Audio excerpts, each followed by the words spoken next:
Donc, exercice 3, en espérant que cette fois ça s'enregistre bien l'intégralité. Donc le concours blanc 1, l'épreuve 2.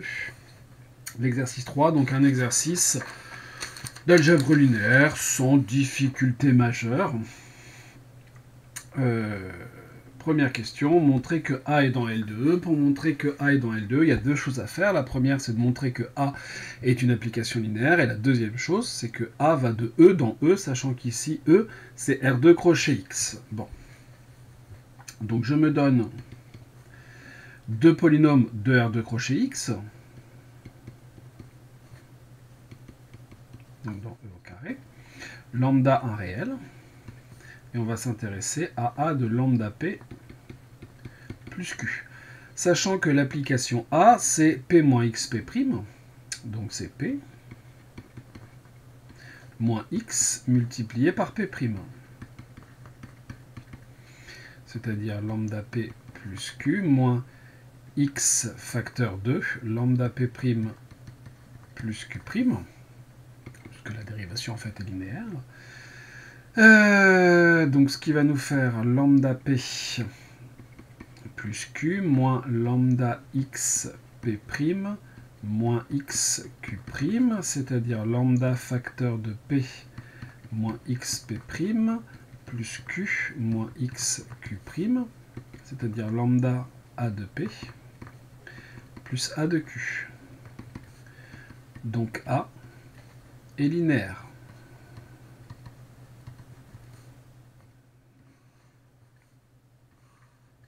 Première étape de fait. Deuxième étape, je me donne un polynôme P, donc qui sera AX carré plus BX plus C appartenant à E. On a forcément ABC qui sont trois réels. Et donc A de P, c'est P moins X P', donc 2AX plus B. Et donc on va avoir AX carré plus BX plus C moins 2AX carré moins BX, c'est-à-dire moins AX carré plus C, qui est donc un polynôme de R2 crochet X. Donc, pour tous les polynômes de R2 crochet X, leur image est dans R2 crochet X, d'où A appartient à L de E. Cette fois, c'est bien démontré. Les deux étapes, pas de problème. Question 2A. Vérifier que A a pour matrice machin. Très bien. Pour ça, je vais calculer l'image de chacun de mes polynômes. Donc A de 1, c'est donc 1 moins x multiplié par 0, c'est-à-dire 1. A de x, c'est donc x moins x multiplié par le polynôme dérivé de x, c'est-à-dire 1. Donc ce qui nous fait 0. Et A de x carré, c'est x carré moins x multiplié par 2x, ce qui nous fait moins x au carré. D'où la matrice de A dans la base canonique qui s'appelle B. C'est donc 1, 0, 0, 0, 0, 0, 0, 0, moins 1.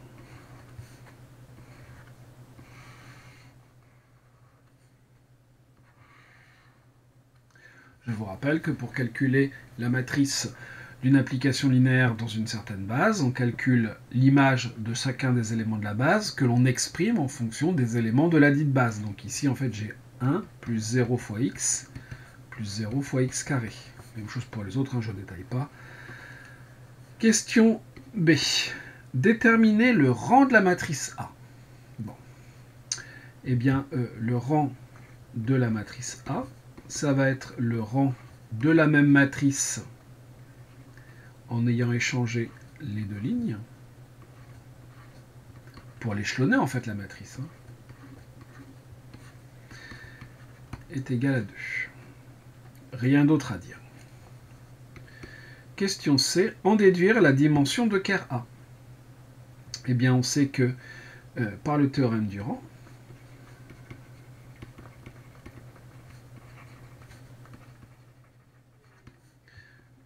rang de A plus dim de ker de A est égal à la dimension de l'espace de départ, donc c'est-à-dire E.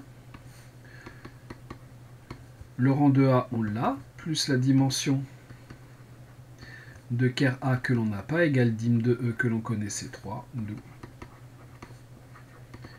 dim de ker de A, c'est ce qu'on nous demandait, vaut 1.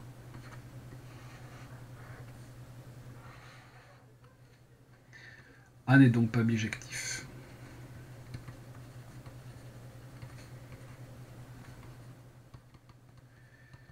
Il faudrait avoir soit un noyau de dimension 0, soit éventuellement, soit ça revient au même en fait, hein, une image de dimension maximale, c'est-à-dire ici 3.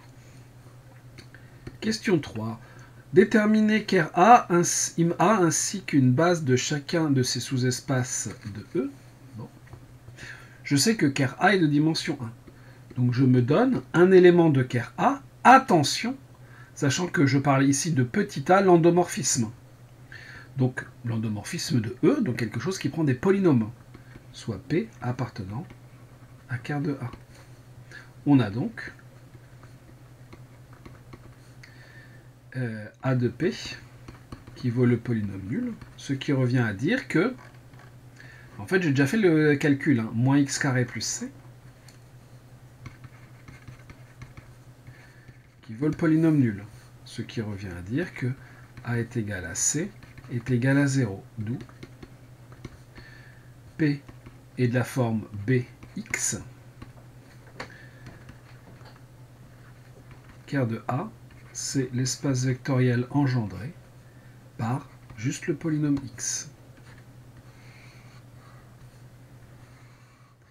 Il est bien de dimension 1, j'en ai donné une base, j'ai décrit le sous-espace vectoriel, j'ai tout fait. Maintenant, si je prends les éléments de im de A,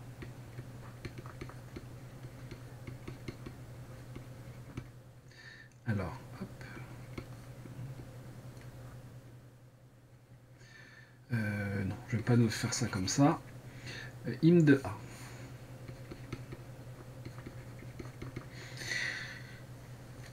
Image de A, c'est l'espace vectoriel engendré par les vecteurs colonnes non nuls, évidemment.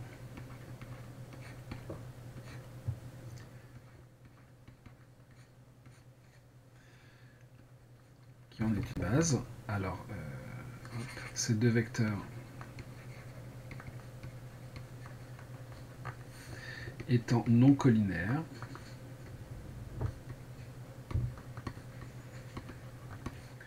ils forment une base de im de A.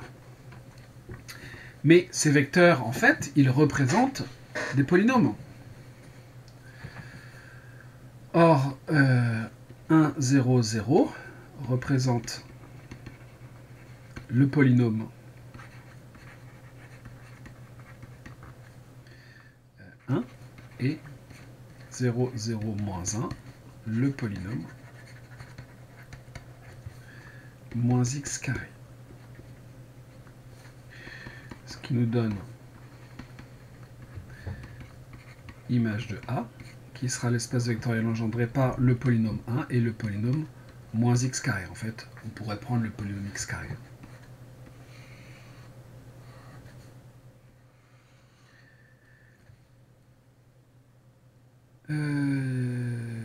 J'ai déterminé im de A et j'ai expliqué que c'était une base, il n'y a pas de souci là-dessus. Question 4. Montrer que B est bijectif et que pour tout Q de E, B-1 de Q est égal à Q plus Q' plus Q seconde. Alors là, il y a eu pas mal de choses un petit peu étranges. Pour montrer qu'on a un endomorphisme bijectif, alors c'est vrai qu'on peut chercher sa matrice, chercher si elle est inversible, mais ça fait beaucoup de choses. Ici, tout simplement, on nous donne une application qui serait l'application réciproque de l'endomorphisme B. On nous dit quand même, on admet que B et C sont des endomorphismes. Donc qu'est-ce que je vais faire moi? Je vais chercher B de ce qui serait B-1 de Q. Donc je me donne un polynôme Q dans E, et je vais chercher non pas B de Q, mais je vais chercher B de Q plus Q' plus Q seconde. Sachant que B, c'est P moins P'. Donc je vais avoir Q plus Q' plus Q seconde moins la dérivée de Q plus Q' plus Q seconde. Et j'en prends la dérivée. Donc je vais avoir Q plus Q' plus Q seconde moins Q' moins Q seconde moins Q tierce. Or, Q est dans E, donc sa dérivée tierce vaut 0, d'où B de Q plus Q' plus Q seconde, ben on va me rester donc Q' moins Q', Q seconde moins Q seconde, Q tierce vaut Q. J'en conclus que donc B est bijectif et B-1 de Q est égal à Q plus Q' plus Q seconde. Puisque j'ai trouvé une application réciproque à B, tout simplement. Question 5. Déterminez le sous-espace vectoriel de E des polynômes P tels que B de P égale P. Quelle est sa dimension? Soit P est égal à AX carré plus BX plus C appartenant à E, tel que B de P est égal à P. On a donc P moins P' est égal à P, ce qui revient à dire que moins P' est égal à 0, ce qui revient à P' égal à 0, et les polynômes pour lesquels P' vaut 0, c'est-à-dire P, est constant. Donc en fait, on n'avait même pas besoin de cette forme de polynôme, hein. D'où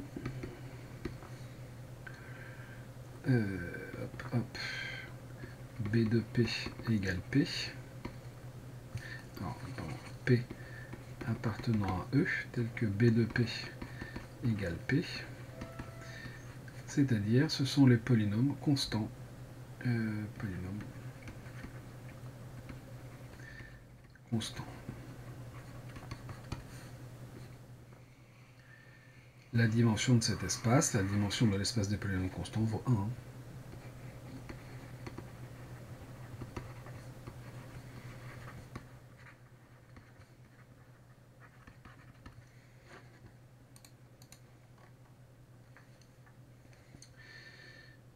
Question 6. Montrer que C égale machin, C est-il bijectif? Bon, bah, qu'est-ce que c'est que C? C de P, c'est 2xp moins x carré moins 1 P'. C de 1, bah, c'est donc 2x moins x carré moins 1 multiplié par 0, c'est-à-dire 2x. C de x, c'est donc 2x fois x, donc 2x carré, moins x carré moins 1 multiplié par P', c'est-à-dire par 1. Donc on va avoir 2x carré moins x carré. X carré moins plus 1, donc x carré plus 1.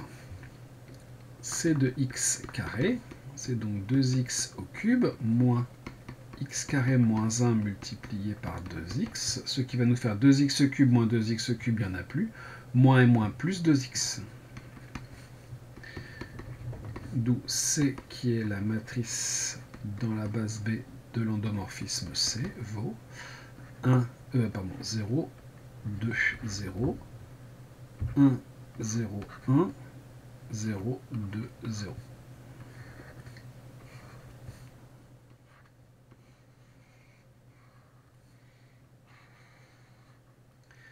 C est-il bijectif? Eh bien, C ayant deux colonnes inversibles, deux colonnes identiques,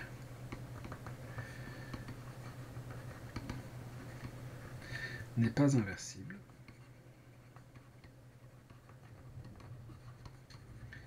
Donc C. n'est pas bijectif.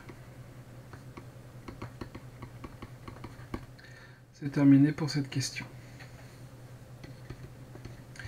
Question 7a. Exprimer CU1, CU2, CU3 en fonction de U1, U2, U3. Bon, bah, allons-y. Hein.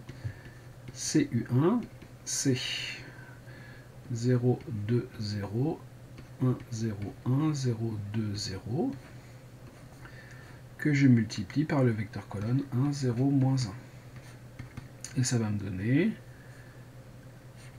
0, 0, 2 moins 2, 0, oui, et 0.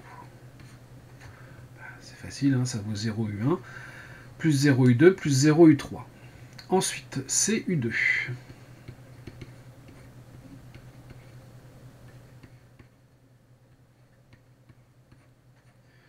U2, c'est 1, 2, 1. Donc ça va me faire 0, 2 ici. 2 fois 1, 2, 4, 2. Ce qui me vaut 2, 1, 2, 1, c'est-à-dire 2U2. CU3, 0, 1, 0, 2, 0, 2, 0, 1, 0. U3, U3, c'est 1, moins 2, 1. Donc ici, je vais avoir moins 2. Ici, je vais avoir 4. Et ici, je vais avoir moins 2.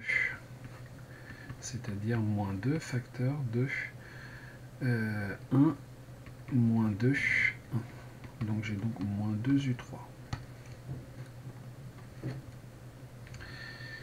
Une question B. Déterminer 3 polynômes tels que les coordonnées de P1 soit U1, P2 soit U2 et ainsi de suite. Donc P1, je vais choisir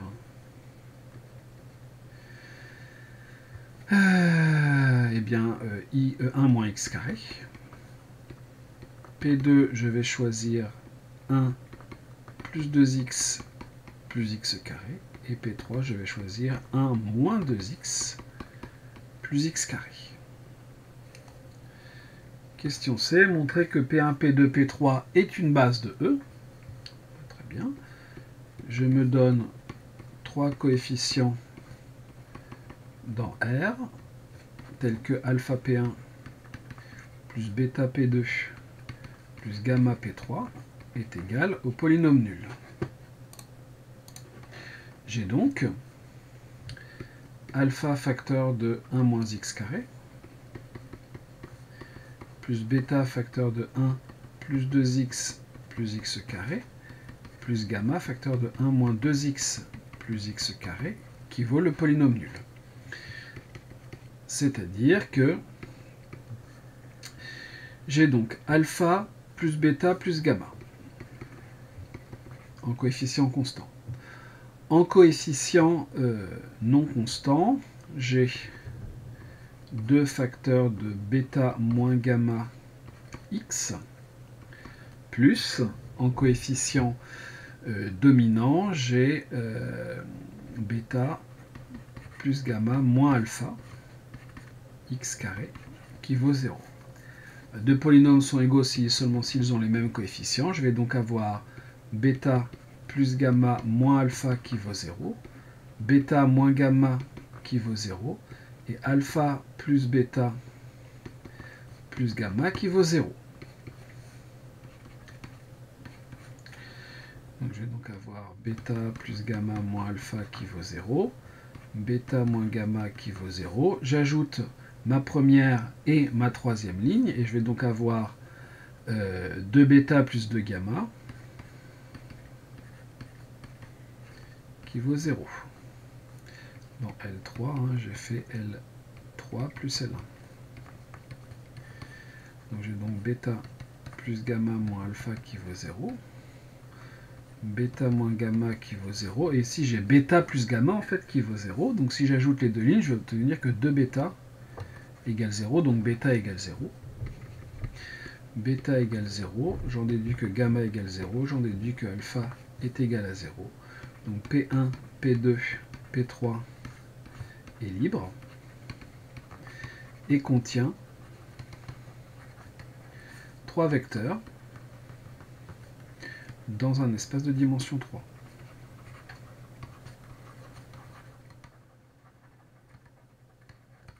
Donc, P1, P2, P3 est une base de E.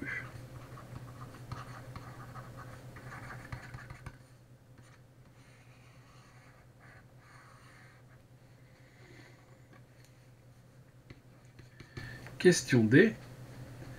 Exprimer la matrice D justement de C dans la base P1, P2, P3. C de P1 est égal au vecteur nul. Même pas la peine de le calculer puisque c'est ce qu'on a trouvé ici. C de P2 vaut 2P2. C de P3 vaut moins 2P3. D'où D qui est la matrice dans la base P1, P2, P3 qui n'a pas de nom.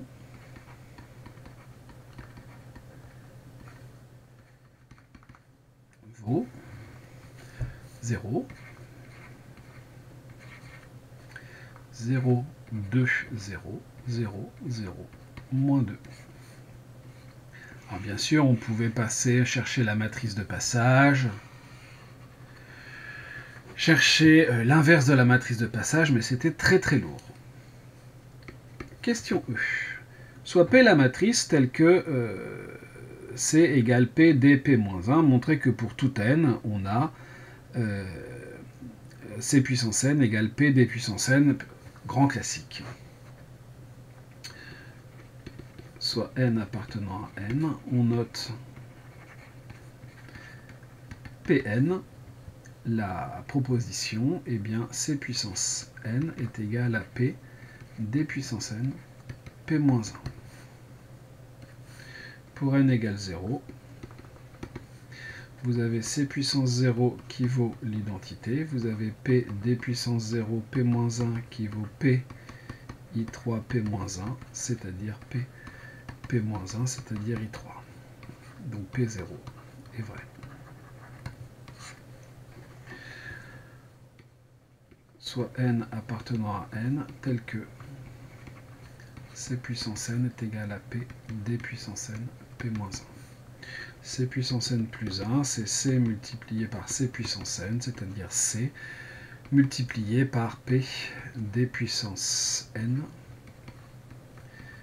P-1, mais C, c'est P d P-1 multiplié par P d puissance n P-1, c'est-à-dire P d puissance n P-1, c'est-à-dire P d puissance n plus 1 P-1. Pn plus 1. Vrai. Il ne reste plus qu'à conclure et on aura terminé cette question par principe de récurrence.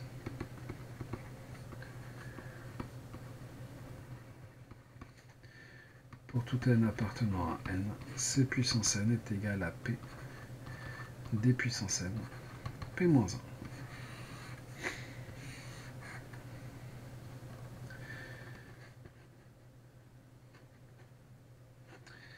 Question F. En déduire l'expression de C puissance n pour tout n appartenant à n. Bon. De quoi s'agit-il? Eh bien, la matrice P, en fait, c'est la matrice 1, 0, moins 1, 1, 2, 1, 1, moins 1, moins 2, pardon, et 1. On peut chercher l'inverse de la matrice P. Ça peut se faire. Est-ce bien utile? Je ne sais pas. On peut noter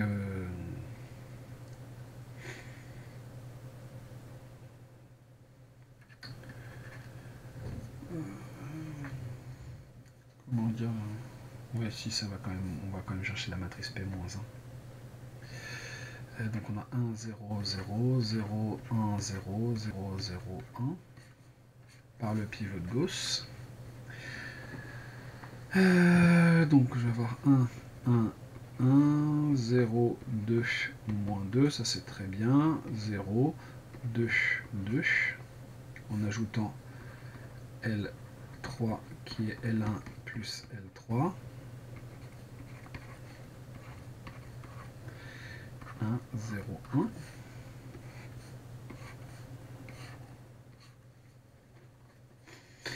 Et ensuite, ce qu'on va faire, c'est qu'on va éliminer le 2 ici en faisant celle-là moins celle d'avant.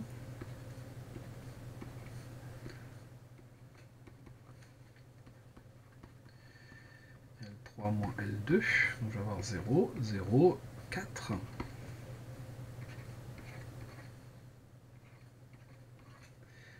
« 1 moins 0, ça me fait 1. Ici, je vais avoir moins 1. 1 moins 0, ça me fait 1.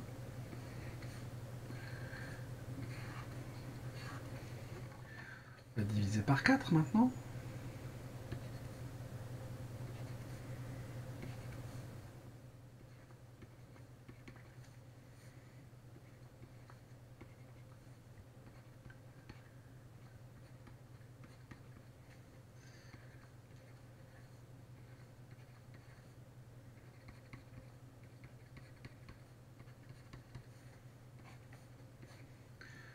Rien de très sorcier.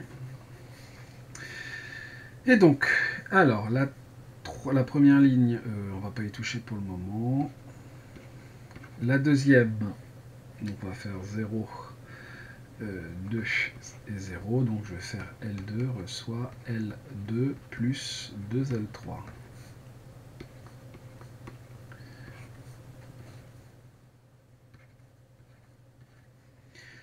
Donc ici, on va avoir 1 demi.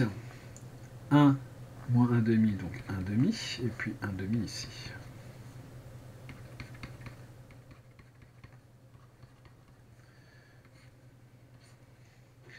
On va diviser par 2.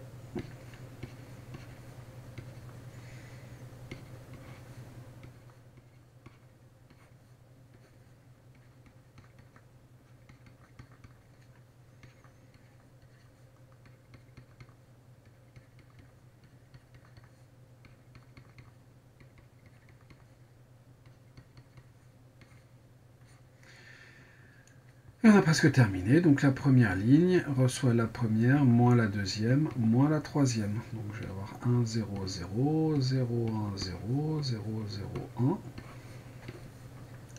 Alors 1 moins 2 quarts, ce qui va me faire 1 demi. 0 moins 1 quart plus 1 quart, 0. 0 moins 1 quart moins 1 quart, donc ce qui va me faire moins 1 demi.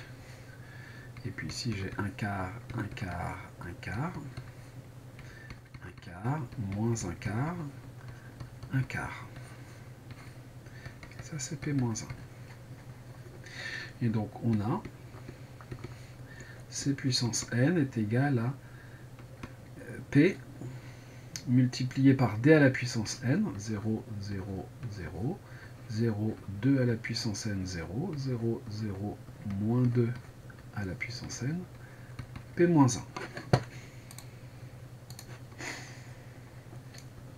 D'où C puissance n est égal à... Alors, ma matrice P, 1, 0, moins 1, 1, 2, 1, 1, moins 2, 1, multiplié par 0, 0, 0, ça c'est agréable, 0, 2 puissance n, 0, 0, 0, moins 2 à la puissance n, multiplié par, je vais mettre un quart en facteur, alors il va falloir bien faire attention. Donc ici on a 2, 0, moins 2, 1, 1, 1, moins 1, moins 1, 1. Et donc on a 1, 1, 1 multiplié par 0, donc ce qui nous fait 0, 2 à la puissance n, moins 2 à la puissance n. 0, 0, 0. Je vais avoir 2 fois 2 à la puissance n, donc 2 à la puissance n plus 1. Et ensuite ici, je vais avoir moins 2 à la puissance n plus 1. 0, 2 à la puissance n, moins 2 à la puissance n. tout ça multiplié, donc je vais mettre le 1/4 devant. 2, 0, moins 2. 1, 1, 1. 1, moins 1, 1. Donc j'ai 0 fois 2. 2 à la puissance n, plus moins 2 à la puissance n. Ensuite, 0 fois 0, 0. Ben, j'ai la même chose mais avec un moins. Donc 2 à la puissance n, moins 2 à la puissance n. Et la dernière, ben, j'ai comme le premier en fait. Hein. J'ai 2 à la puissance n plus moins 2 à la puissance n. La deuxième ligne. Donc je vais avoir 0, ben, la même chose mais avec des puissances n plus 1.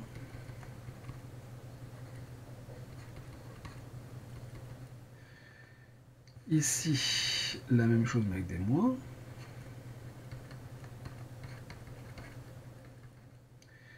Et puis, ben, la même chose avec des plus.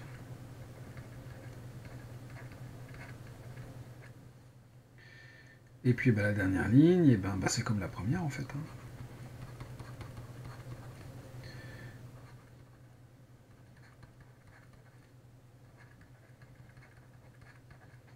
Et ça, c'est pas petit, c'est puissance n. Maintenant, il faut multiplier ça par un polynôme classique, c'est-à-dire un polynôme de la forme ax carré plus bx plus c.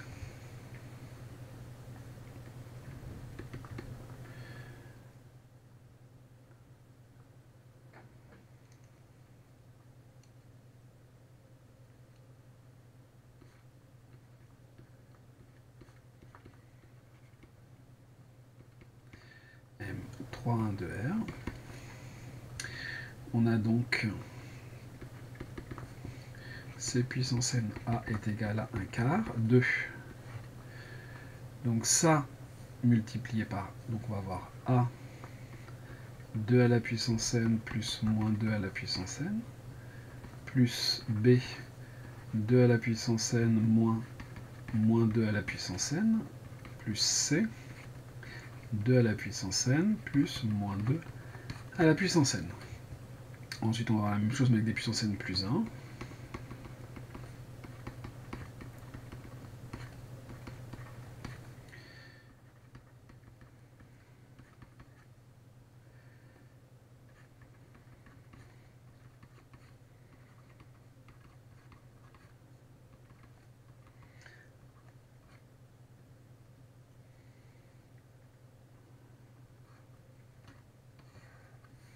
Et puis la dernière ligne, qui est comme la première. Alors, est-ce que je peux faire du copier-coller? La réponse est oui. Je viens par ici. Alors, ça c'est pas collé intégralement, mais c'est pas grave. Et voilà. Et donc finalement,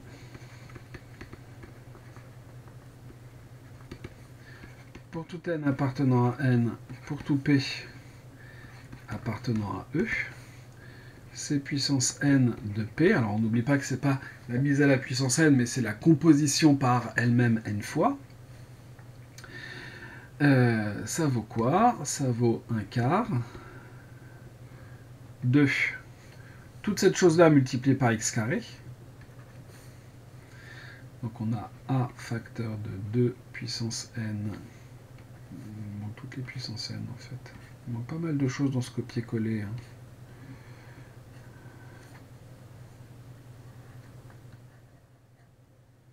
Je ferai un peu plus attention la prochaine fois.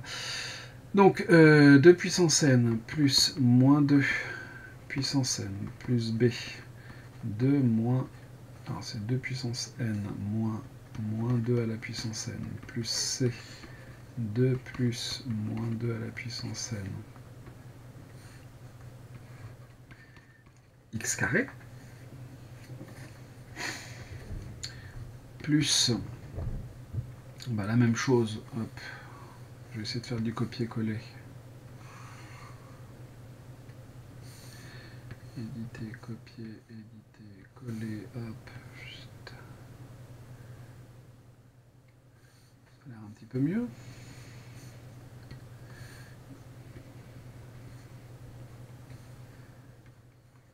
parenthèse, mais je fais un peu plus d'attention, x plus le dernier morceau,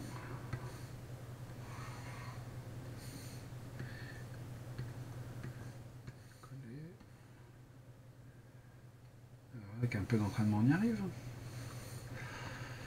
Et voilà mon C2P à la puissance n. Bon, c'est pas très sympathique, hein, la matrice suffisait.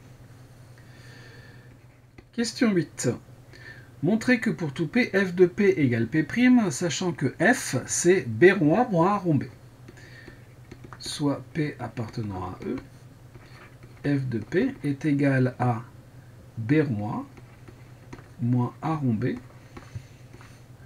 Tout ça évalué en P, c'est-à-dire B de A de P moins A de B de P. Alors on pourrait le faire avec des matrices, hein, mais comme on n'a pas la matrice de B, et puis que c'est pas ce qu'il y a de plus sympathique, donc B de A de P, c'est P moins X P'. Moins A de B de P, P moins P'. B c'est P moins P', donc j'ai P moins P'. Attention ici, quand on va développer, quand on va dériver ça, hein, c'est la dérivée d'un produit. Moins P moins X P', P moins X P'.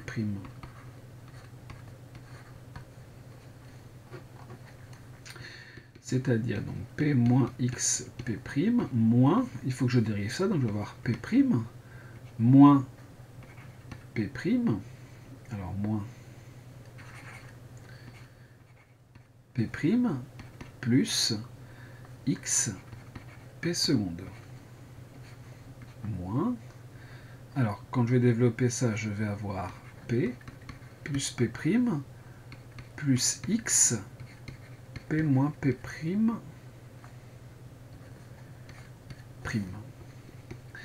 Donc j'ai donc P moins X P' moins P' plus P' moins X P seconde moins P plus P' plus X P' moins X P seconde. Alors, là, dedans, il y a des choses qui s'en vont. Moins xp' plus xp', moins x seconde plus 1, moins p' plus p'. Et donc, il ne me reste que p moins p, il ne me reste que p'. Donc, pour tout p appartenant à E, f de p est égal à p'.